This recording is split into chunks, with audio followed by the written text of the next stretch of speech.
요한복음 15장 12절로 14절까지 말씀 다 같이 봉독하겠습니다.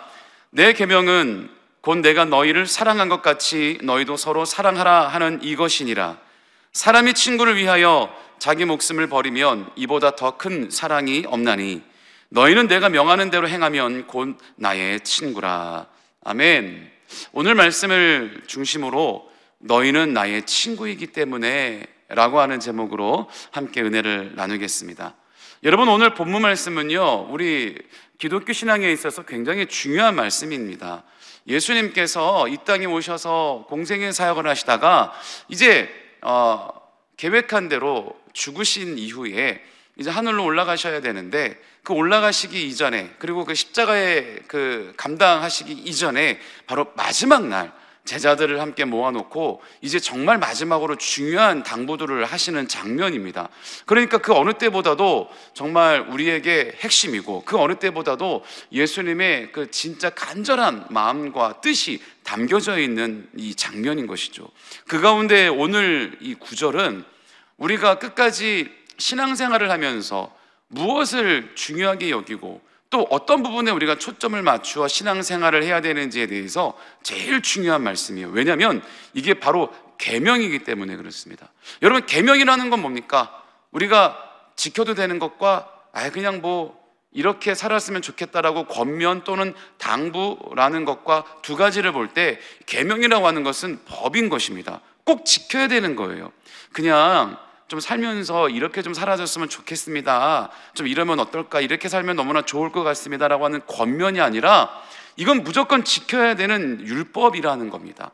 그러니까 나는 내가 이렇게 살면서 나는 좀 사랑이 부족해, 그러니까 나는 뭐 좀 내가 부족하니까 굳이 꼭 내가 많은 사람들을 사랑하려고 내가 노력 굳이 안 해도 되잖아, 그냥 뭐 예수님 잘 믿고 말씀 잘 보고 예배 잘 드리면 되는 거 아닌가 라고 생각할 수 있지만 그게 아니라는 겁니다. 예수님께서는 마지막에 이제 그 잡히시기 바로 직전 제자들에게 정말 핵심적인 그 메시지를 선포하시는데, 이 계명이라고 예수님께서 얘기하신 겁니다. 그러니까 이거는 이렇게 내 성격에 따라서, 내가 성향에 따라서 해도 되는 것 안 되는 것이 아니라 무조건 내 성향과 관계없이, 내 스타일과 관계없이, 내 성격과 관계없이 무조건 지켜야 되는 말씀이라는 거예요.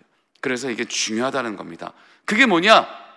여러분, 예수님이 이 땅에 오시기 전까지는 600가지가 넘는 율법들을 지키며 살았습니다. 유대교 사람들은, 지금도 이스라엘의 유대교 사람들은 여전히 오실 메시아를 기다리면서 그 율법의 틀에 얽매여 살고 있습니다. 이미 메시아가 2000년 전에 오셨음에도 불구하고 이들은 아직도 메시아를 기다리고 있으니 얼마나 딱하고 안타까운 일입니까?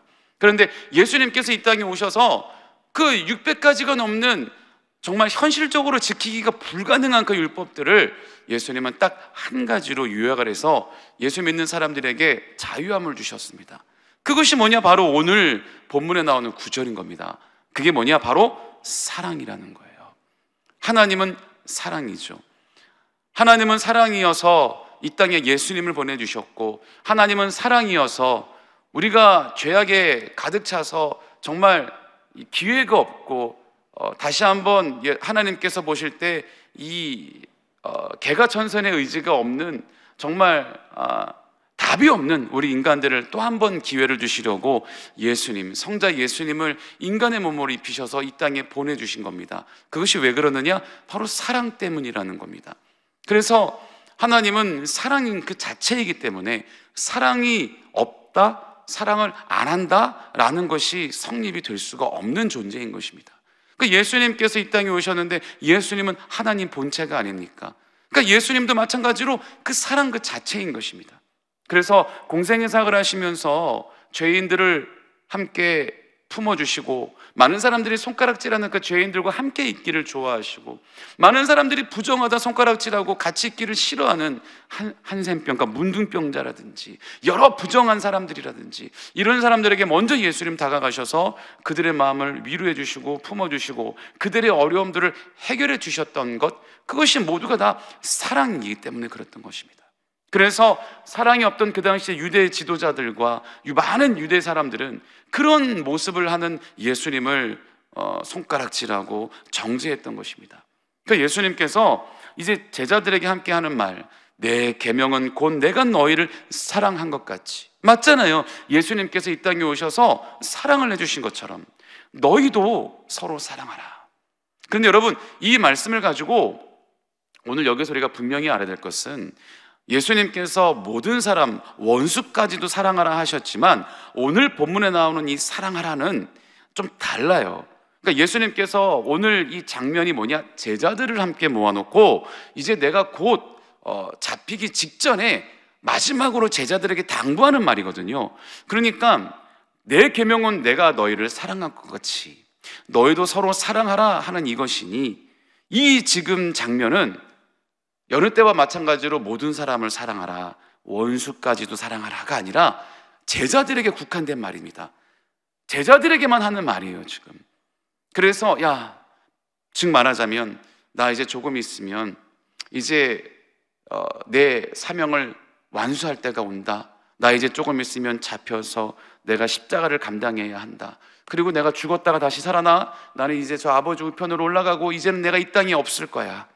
내가 이 땅에 없고 난 다음에 너네들이 어떻게 살아야 되는지, 너 제자들 너네들이 어떻게 너네들끼리 협력하고 이제 복음을 전하며 나의 사명을 너네들이 감당해야 되는지, 바로 그것들을 제자들에게 당부하시는 장면인 겁니다. 그러니까 오늘 서로 사랑하라, 이것은 제자들에게 국한된 얘기예요. 제자들 보고 이야기하는 겁니다. 내가 이제 없을 때, 내가 이제 너희들에게 없을 때 너희들 서로 흩어지지 말고 서로 하나가 되고 서로 모여서 힘쓰고 기도해야 되고, 그러면서 제일 중요한 것은 뭐냐? 너네들끼리 화합하고 연합하고 사랑하라. 너네들끼리 싸우지 말고, 너네들끼리 분란 일어나지 말고, 너네들끼리 등기지 말고 항상 연합하고 항상 너네들끼리 배려하고 사랑해 주어야 한다. 사람이 친구를 위해 자기 목숨을 버리면 이보다 더 큰 사랑이 없으니까 너희는 내가 명하는 대로 행하면 나도 곧 너희들의 친구다. 이렇게 예수님께서는 이야기하는 겁니다. 그러니까 제자들 보고 지금 당부하는 건데요, 이 장면 속에 제자들의 대상이 바로 오늘날의 교회인 것입니다, 여러분. 즉 말하자면 교회 안에서 서로 사랑하라. 교회가 먼저 서로 사랑해야 그 사랑이 흘려 넘쳐 세상까지 전파되는 것이지, 교회 안에서 먼저 사랑이 없다면 어떻게 세상에 나가 우리가 예수님의 사랑을 전하고 예수님의 가르침대로 우리가 사람을 사랑할 수가 있겠습니까? 먼저 교회 안에서 우리가 사랑으로 하나 되라, 바로 그런 뜻인 것입니다. 그러니까 여기서 이제 중요한 것은 뭐냐, 그렇다면 그 사랑을 우리가 어떻게 알 수 있느냐? 내가 당신을 사랑합니다. 아, 그래요? 그러면 당신이 나를 사랑한다는 그 증거를 뭘로 얘기할 수가 있겠습니까? 여러분, 우리가 어떻게 사랑한다는 것을 표현할 수가 있겠습니까? 돈을 많이 주면 그 사람이 나를 사랑한다는 것이 확인될 수 있을까요? 자, 그렇다면은 만수르, 여러분 만수르 아시죠? 세계 최고의 이 석유 재벌 만수르 또는 빌 게이츠, 이런 어마어마한 이런 대재벌들이 우리한테 1,000만 원을, 내가 당신을 사랑합니다 그러면서 1,000만 원을 만약에 줬다고 생각해 보면, 우리에겐 1,000만 원이 작은 돈이 아니지만 그 사람들에게 1,000만 원의 가치는 그렇게 크지 않을 것입니다. 아마 1,000만 원이 없어져도 아마 그들은 모를 거예요. 그런데 과연 우리가 그거를 볼 때, 저 사람이 나를 진짜 사랑하는구나, 얼마나 사랑하는지 그 1,000만 원을 세상에 우리에게 준다니, 그렇게 여겨질까요? 뭐야, 저 사람 있어도 그만 없어도 그만인 그 1,000만 원 우리에게 줘봤자, 아마 그들에게 1,000만 원의 가치는 우리들에게 환산해 보자면 돈 100원의 가치나 될까 모르겠어요. 우리가 그냥 내가 당신을 정말 사랑합니다, 내가 당신을 정말 아끼기 때문에 100원이나 드리겠습니다, 그러면 그게 사랑한다고 우리가 여겨질까요? 그렇다면 당신이 정말 나를 사랑하는군요 라고 내가 감명 깊게 느껴질 수 있다면 그것이 무엇이 될까? 희생이 아닐까요? 정말 어떤 사람이 누구를 사랑한다고 하면서 그 사람을 위해서 희생할 때, 그때야 비로소 어머, 나를 위해서 이렇게까지 희생한다고? 희생이란 건 뭡니까? 그 사람이 손해를 보는 것, 그 사람이 오히려 더 피곤해지는 것, 더 힘듦을 감수하면서까지, 불이익을 감수하면서까지 상대방을 위해서 하는 것, 그게 희생 아닙니까? 그럴 때 이 사람이 나를 진짜 위하는구나, 이 사람이 나를 진짜 위해서 이렇게까지 희생하는구나 라는 것이 느껴지지 않을까요? 우리가 부모님의 사랑이 그래요. 우리가 어린 나이에 있을 때는 부모님이 나를 위해서 얼마나 희생하는지 사실 알 수 없습니다. 근데 우리가 크고 장성해서 이제 내가 부모가 되었을 때, 내가 이제 부모가 되어서 내 아이에게 내가 희생할 때, 그때 비로소 깨닫게 되는 것, 우리 부모님이 나를 위해서 얼마나 희생했는지 그때 깨닫게 되는 것 아니겠습니까? 부모님이 이 자식을 향한 사랑이 그렇잖아요. 내가 내 좋은 거 아껴가면서, 내가 내 하고 싶은 거 못해가면서 내 자녀를 위해서 모든 걸 다 쏟아붓죠. 저도 결혼하기 전에는, 결혼했어도 자녀를 갖기 전에는 저만의 시간을 굉장히 중요하게 여기던 사람입니다. 그래서 저를 위해서 투자하는 시간, 저의 이 개발을 위해서 투자하는 시간들, 저는 그걸 굉장히 중요하게 여기던 사람이었어요. 그런데 자녀가 생기고 나서부터 누가 강요하지 않아도, 자, 이제 자녀가 생겼으니까 당신에게 투자하던 그런 시간들을 조금 아껴서 자녀들에게 좀 할애해 보시죠, 누가 그렇게 권면하지 않아도 저도 모르게 저절로 여느 때 같으면 지금 이 시간에 나를 위해서, 내가 내 개발을 위해서 내가 뭔가를 하고 있어야 되는 그 시간에 내 자녀를 위해서 내가 모든 걸 다 올인하고 있다라는 걸, 그 누가 시켜서 하는 게 아니잖아요. 사랑하니까, 내 목숨처럼 사랑하는 존재가 생기니까 누가 시키지 않고 강요하지 않아도 나도 모르게 저절로 내 모든 걸 다 내 자녀에게 바치게 된다라는 거죠. 희생하고 있다라는 거예요. 그러니까 자녀가 그걸 알까요? 나중에 커서 내 자녀도 마찬가지로 결혼하고 자녀가 생기고 똑같이 저와 제 아내가 했던 것처럼 내 자녀도 자기 자녀에게 희생하며 사랑을 쏟을 때, 그때 비로소 깨닫지 않을까요? 여러분, 이게 바로 희생이 있어야 그게 진정한 사랑이 느껴진다는 겁니다. 그래서 결국 희생, 사랑이라는 것은 희생, 누군가의 희생인 것입니다. 그렇다면 하나님이 우리를 사랑한다, 하나님 우리를 사랑한다 그래요, 그렇죠? 성경에 많은 구절 속에 우리를 사랑한다고 얘기하고 있습니다. 그렇다면 하나님이 우리를 사랑한다는 것은 우리가 어떻게 알 수 있을까요? 하나님이 당신을 사랑하십니다. 네, 그렇군요. 네, 그렇죠. 그렇겠죠. 신이니까 그렇겠죠. 그렇지만 우리에게 직접적으로 와닿는 것이 있냐는 거죠. 자, 예를 들어서 저는 제 아내와 이제 데이트하고 연애하던 시절에요, 이제 신학교 동기인데요, 나이가 10살이나 차이가 나서, 10살이나 차이 나면 어떤 희생을 다 해도 충분히 그럴만 하지 않습니까? 이 도둑놈아, 이렇게 얘기하지만, 저는 이제 그때 연애 때는 그런 10살 차이가 나니까 제가 모든 걸 다 해줘야 되겠다, 그런 게 아니라, 저는 무엇보다도 이제 사랑하니까, 10살이나 어린 동생이니까 잘해줘야지가 아니고, 사랑하니까 저도 모르게, 제가 말씀드렸잖아요, 저를 위해서 저는 저를 너무 아꼈기 때문에 굉장히 저만의 시간을 중요하게 여겼는데, 마찬가지로 이제 연애하던 시절에 또 그게 없어졌어요. 저희 집이 그 당시에 저 의정부보다 더 안쪽에 있는 양주시에 살았었고, 제 아내는 일산에 살았어요. 근데 양주에서 일산까지 거리만 해도 거의 45km가 넘어요. 거리가 가까운 거리가 아니고요. 그 사이에 장흥, 송추, 여러분 아시죠? 장흥과 송추, 산을 2개나 넘어가야 돼요. 산고개를 2개나 넘어가야 되는 아주 먼 거리예요. 그러니까 제가 매일같이 하루도 빠짐없이, 거의 하루도 빠짐없어요, 매일같이 제가 아내 집에 가서 태워서 같이 또 신학교 갔다가 또 다시 데려다주고 집에 가고, 이거를 수년 동안을 했습니다. 눈이 오나 비가 오나 바람이 부나 사계절 내내 그렇게 했어요. 근데 하루는 막 폭설이 내린 날이었어요. 저녁에 이제 아내 집에다 내려주고 저는 또 제 집에 갈게.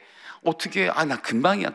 아내는 그때는 이제 거리 감각이 없었기 때문에 제가 저희 집이 그렇게 먼지, 제가 항상 가깝다고 얘기해, 옆 동네야 그렇게 얘기해서 몰라요. 이제 막 또 그 밤에 폭설이 내리는데 세상에 이 송츠 산꼭의 꼭대기에서 눈이 너무 많이 와가지고 차가 안 올라가는 거예요. 고갯길에 계속 미끄러지고 차를 세워놓고는 시간을 봤더니 그때가 벌써 밤 12시가 다 돼가는데, 그러니까 눈이 오니까 막 설설설설 기어가는 거예요. 근데 누구에게 말도 못 하잖아요. 제 아내한테 전화해서 나 지금 일해서 눈길에 고립돼 있다, 어떡하냐, 기도해줘라 라는 말을 못 해요. 가깝다고 얘기했기 때문에. 제가 그 얘기를 하면 내일부터 못 데리러 갈 거 뻔하니까.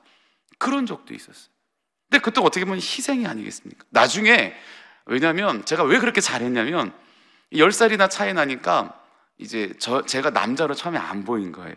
웬 아저씨가 자꾸만 저에게 와갖고 막 잘해준다고, 웬 아저씨니까 푸근하게 여겼던 거지 처음엔 이성으로 바라보지 않았던 거예요. 그러니까 저는 더 열심히 잘할 수밖에. 엄청난 희생을 많이 했죠.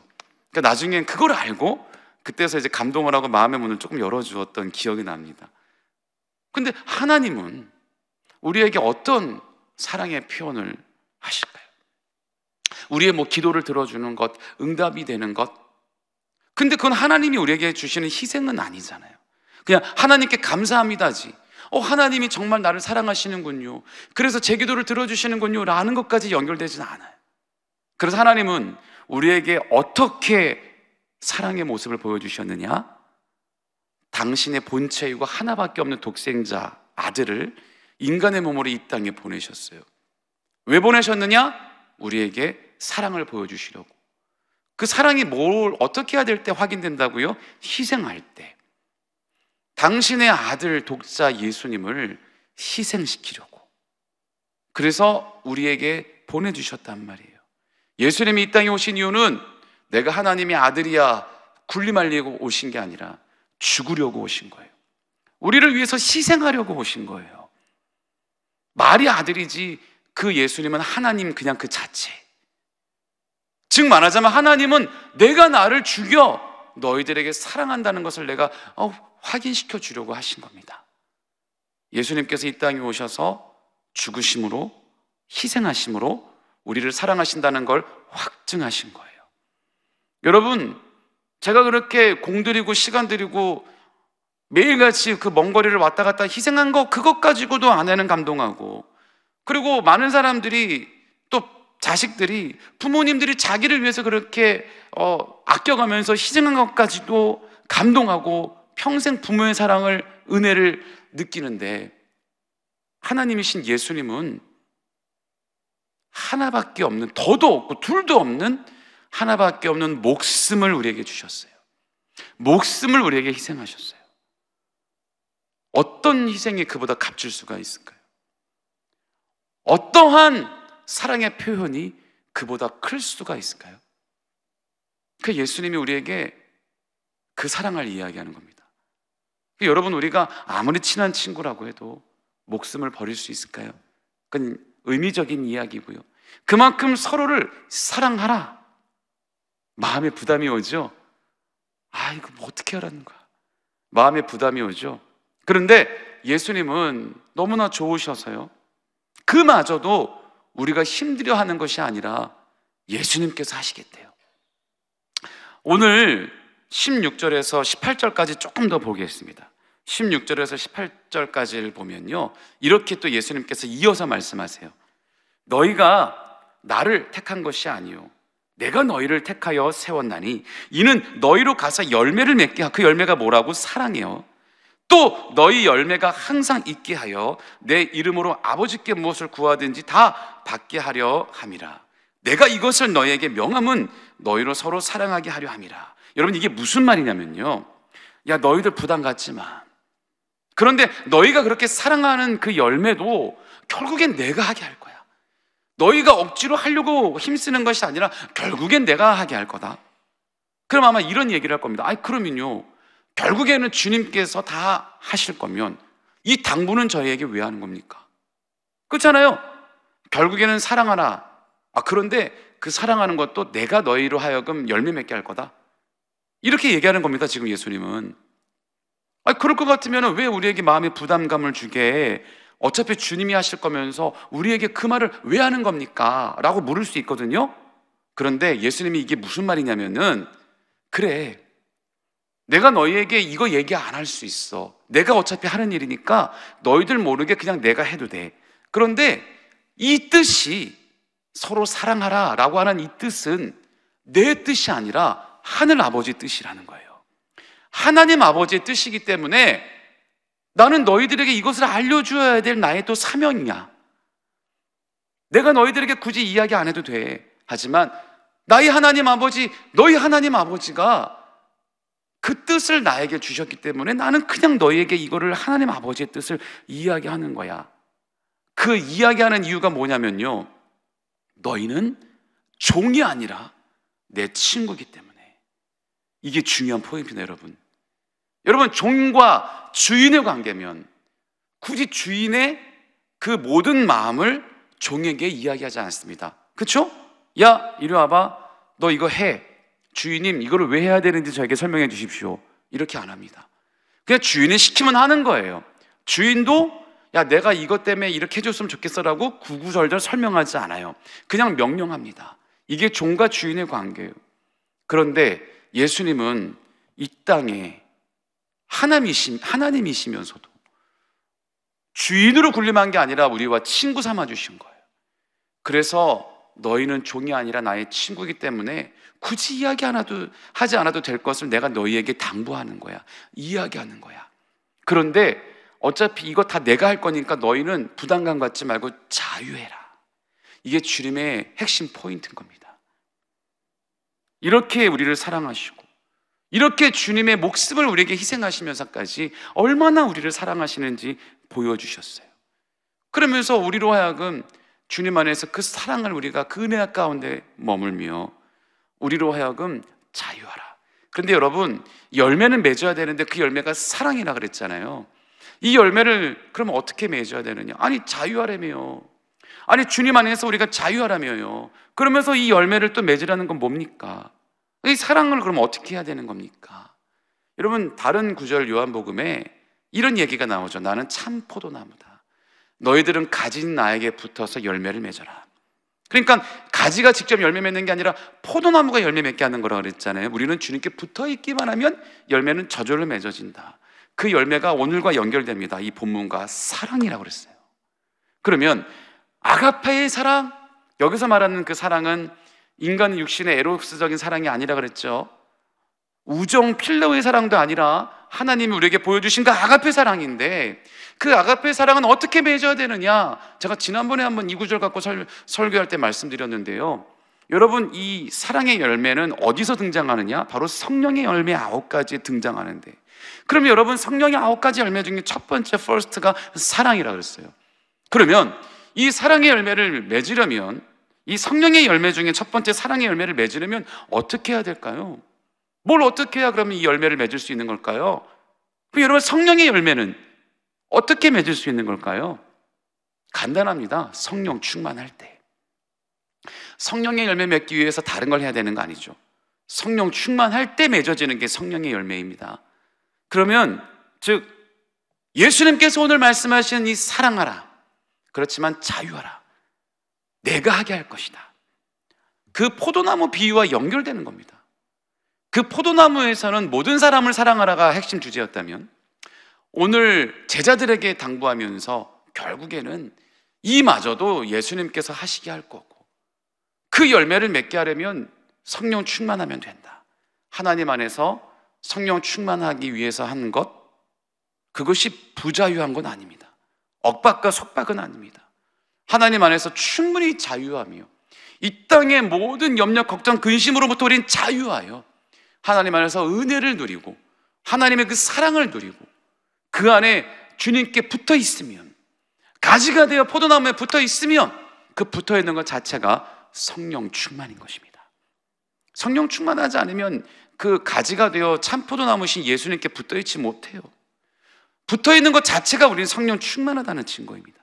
그럴 때 예수 그리스도의 영양분이 우리에게 흘러 오늘 사랑의 열매를 풍성히 맺는 저와 여러분이 될 줄 믿습니다. 오늘도 그렇게 성령 충만하여 주님 안에 자유하여 오늘도 우리가 사랑으로 충만해지는 복된 하루가 되시기를 예수님의 이름으로 축원합니다. 함께 기도하겠습니다.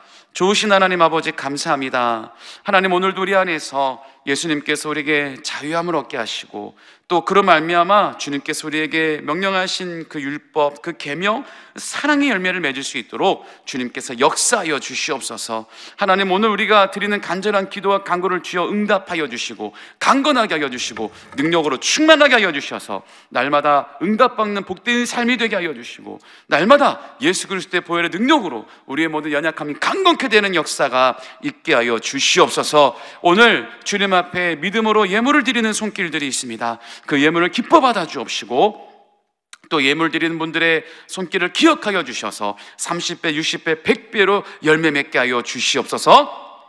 감사드리며 예수님의 이름으로 간절히 기도드립니다. 아멘. 하늘에 계신 우리 아버지여, 이름이 거룩히 여김을 받으시오며 나라가 임하시오며 뜻이 하늘에서 이루어진 것 같이 땅에서도 이루어지이다.